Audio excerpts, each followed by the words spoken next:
Yang pertama yaitu ada kenali potensi, yang kedua ada kelola emosi, yang ketiga ada tumbuhkan resiliensi, yang keempat itu ada jaga konsistensi, yang kelima ada jalin koneksi, yang keenam itu ada bangun kolaborasi, dan yang ketujuh yaitu menata situasi. Memang tujuan dari pengibasan 7 jurus beda hebat ini adalah yang pertama menciptakan sekolah yang aman, nyaman, dan juga menggembira. Saya mengimplementasikan 2 jurus. Yang pertama yaitu jurus kedua kelola emosi, dan jurus kelima yaitu jalin koneksi. Kenapa Pak saya memilih jurus yang kedua kelola emosi? Nah, tujuan dari saya menerapkan jurus kedua yaitu meningkatkan kemampuan siswa untuk memahami dan mengelola emosi mereka secara positif. Kalau kita lihat akhir-akhir ini memang di sekolah kita sedang tidak aman. Banyak sekali terjadi konflik, apalagi antar circle pertemanan. Kadang circle yang satu dan circle yang lain itu menimbulkan dampak yang negatif. Bahkan konflik itu juga terjadi dalam satu circle tersebut atau dinamakan circle dalam circle. Dari kejadian tersebut terus berulang, makanya saya ingin menerapkan penerapan jurus yang kedua yaitu kelola emosi. Dan yang berikutnya yaitu terciptanya lingkungan belajar yang kondusif. Ya, dalam menerapkan jurus yang kedua ini saya mengambil kelas yaitu di kelas 10-7. Kenapa saya mengambil kelas 10-7? Karena sejauh ini dari hasil asesmen yang sudah kami berikan atau saya berikan dari tim BK itu di awal tahun ajaran, kita kan BK selalu menyampaikan yang namanya asesmen kebutuhan siswa berdasarkan laporan dari wali kelas. Ada beberapa laporan dari guru magang. Di kelas 10-7 ini saya menerapkan metode KARKA untuk penerapan kelola emosinya. Di metode KARKA yang pertama, dalam pembelajaran ini saya ingin mengetahui aktivitasnya peserta didik dengan cara saya meminta siswa untuk menyiapkan barcode. Namanya itu saya menggunakan link itu Mentimeter. Di sini Bapak Ibu atau Ibu sudah pernah menggunakan Mentimeter? Pernah ada yang belum ya? Kalau kita menggunakan Mentimeter ini, keuntungannya apa? Keuntungannya ketika kita menggunakan Mentimeter ini, semisal di sini kan saya ingin mengetahui tentang atau emosi atau perasaan mereka hari itu juga. Dari Mentimeter ini, saya meminta siswa untuk menyiapkan kartu Mentimeter itu tadi, terus hasilnya akan tampil.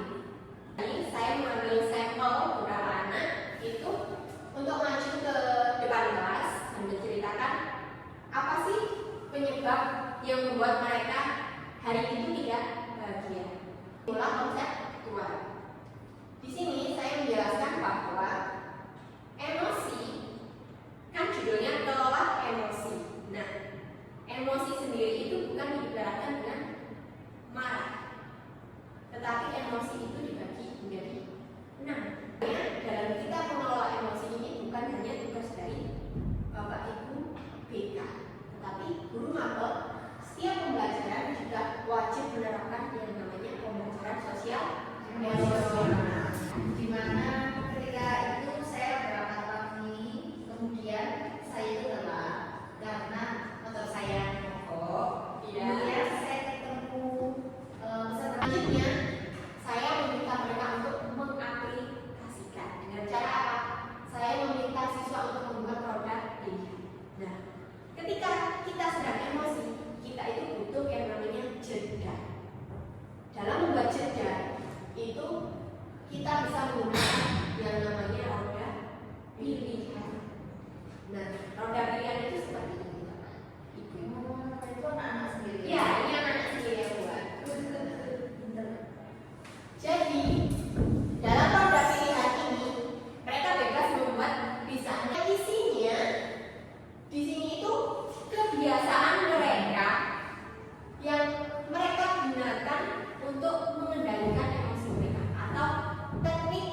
jeda ini. Jadi mereka membutuhkan jeda itu seperti apa? Contoh, ketika saya sedang emosi, biasanya saya memilih untuk mendengarkan musik. Gitu. Saya biasanya Bu Rosida kalau sedang emosi melakukan apa Bu? Makan. Makan. Terus Bu Risma? Ini ya, tidur. Dengan bahasanya. Oh, dengan bahasanya lucu ya. Ya. Memang. Nah, ini ada juga yang